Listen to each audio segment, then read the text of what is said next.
मेरा नाम डॉक्टर गौरव सिंह है। मैं इंदिरा गांधी राष्ट्रीय मुक्त विश्वविद्यालय में शिक्षा विद्यापीठ में प्रवक्ता हूँ और आज मैं आपसे जिस विषय पर बात कर रहा हूँ वह विषय है जापान में उच्च शिक्षा की स्थिति। हम सभी जानते हैं कि जापान लगभग भारत जब आज़ाद हुआ उसी समय आज़ाद हुआ और उसने उच्च शिक्षा और तकनीकी शिक्षा के क्षेत्र में अपना एक अलग स्थान बनाया है। आज बहुत सारे देश जापान की तकनीकी और वहाँ की तकनीकी शिक्षा का सम्मान करते हैं। उच्च शिक्षा का विद्यार्थी होने के नाते आपका भी ये कर्तव्य है कि आप वहाँ की उच्च शिक्षा व्यवस्था के बारे में, वहाँ के कुछ मूल विशेषताओं के विषय में जानें। जापान की उच्च शिक्षा की जो मुख्य विशेषताएं हैं उसमें से वहाँ की कुल जनसंख्या लगभग 120 मिलियन है, जिसमें से लगभग 3 मिलियन स्टूडेंट वहाँ के उच्च शिक्षा संस्थानों में शिक्षा ग्रहण कर रहे हैं। सबसे खास बात यह है कि वहाँ पर हाई स्कूल ग्रेजुएट्स जितने होते हैं उसमें से लगभग 50% विद्यार्थी विश्वविद्यालय सिस्टम या जूनियर कॉलेजेस में प्रवेश करते हैं। तीसरी वहाँ की उच्च शिक्षा की सबसे बड़ी विशेषता यह है कि लगभग 3/4 विद्यार्थी वहाँ प्राइवेट यूनिवर्सिटीज में अध्ययन करते हैं। 19वीं शताब्दी के अंत में जापान सरकार ने नेशनल यूनिवर्सिटीज की स्थापना की, उनको सपोर्ट करना शुरू किया और उनका काम ब्यूरोक्रेट्स, इंजीनियर्स, एकेडमिक्स और मेडिकल प्रोफेशनल्स तैयार करना था।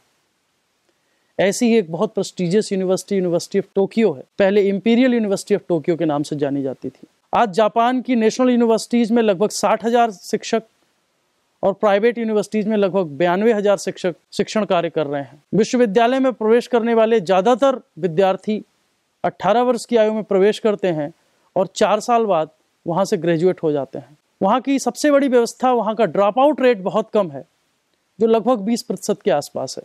मास्टर डिग्री प्रोग्राम पूरा करने के बाद बहुत सारे बच्चे लेबर मार्केट में जाते हैं, जो पब्लिक और प्राइवेट सेक्टर में काम करते हैं। वहाँ की हायर एजुकेशन में इंडस्ट्री ओरिएंटेड एजुकेशन का बड़ी भूमिका है।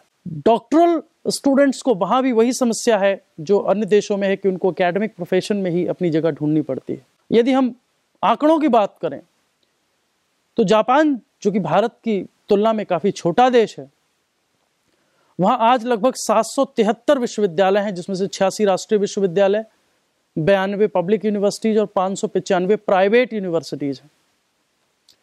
406 जूनियर कॉलेज हैं, जिसमें से 2 नेशनल इंस्टीट्यूट, 26 पब्लिक इंस्टीट्यूट और 378 प्राइवेट इंस्टीट्यूट्स। 64 टेक्निकल कॉलेज हैं, जिसमें से 55 नेशनल इंस्टीट्यूट्स हैं। एक खास बात देखिए कि वहाँ की नेशनल गवर्नमेंट की फंडिंग टेक्नोलॉजी में प्राइवेट सेक्टर से बहुत ज़्यादा है और साथ ही वहाँ कुछ स्पेशल ट्रेनिंग कॉलेज हैं जिनको हम सेंसु गैक्को बोलते हैं। नेशनल कॉलेज है, 204 पब्लिक इंस्टीट्यूट हैं और लगभग 3000 से ज़्यादा प्राइवेट इंस्टीट्यूशंस हैं। आज जापान में लगभग 3.66 मिलियन विद्यार्थी पढ़ते हैं, जिसमें से सबसे अधिक विद्यार्थी यूनिवर्सिटीज़ में हैं।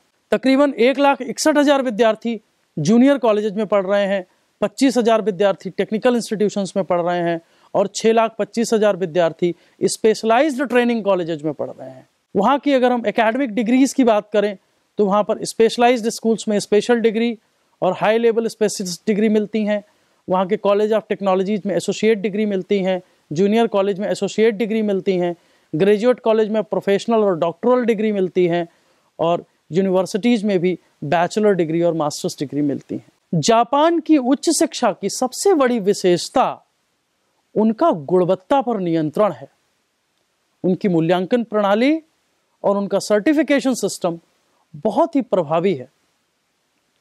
वहाँ की मिनिस्ट्री ऑफ एजुकेशन इसको कंट्रोल करती थी। जब 1950 में व्यवस्था शुरू हुई, वो एप्लीकेशन को एनरोल ऑब्जर्व करती थी, लेकिन 2002 में उन्होंने एक नया क्वालिटी एश्योरेंस सिस्टम लागू किया जिसको सर्टिफाइड इवैल्यूएशन सिस्टम कहा जाता है और उस सिस्टम से प्रत्येक राष्ट्रीय, पब्लिक और private university, junior college, college of technology को गुजरना जरूरी होता है और हर 7 साल में उनको अपना सर्टिफिकेशन कराना पड़ता है। उनके यहाँ इवैल्यूएशन के लिए 5 ऑर्गेनाइजेशन हैं। जापान यूनिवर्सिटी एक्रेडिटेशन एसोसिएशन है, National Institute for Academic Degrees and University Evaluation है, Japanese Institute for Higher Education and Evaluation है, Japanese Association for College Association है and the Japan Law Foundation है।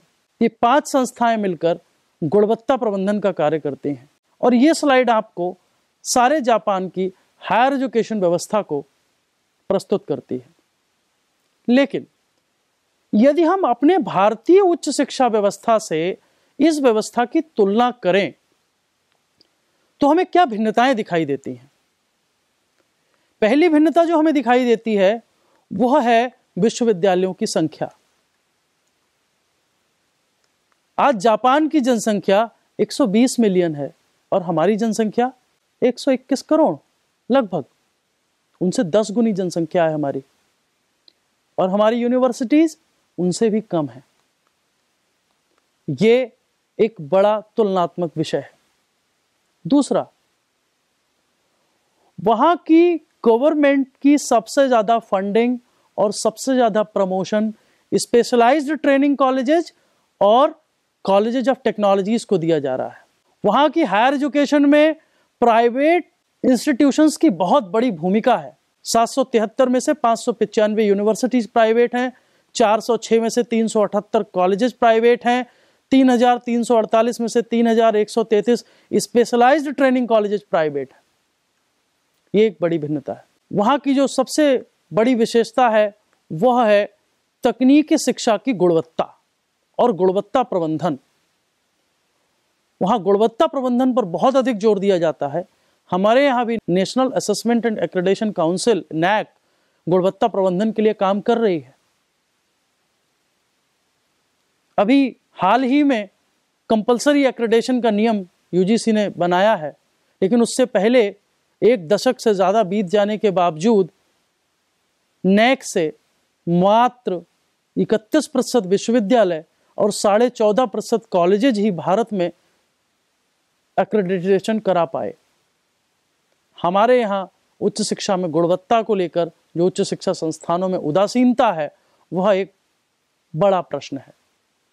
और यदि हम जापान जैसे छोटे देशों से कुछ सीख सकते हैं तो वो सीख सकते हैं कि कैसे वे गुणवत्तापूर्ण संस्थानों का निर्माण कर रहे हैं, कैसे उनके यहाँ क्वालिटी एश्योरेंस को अश्योर किया जाता है, कैसे उनके यहाँ इंस्टीट्यूशंस को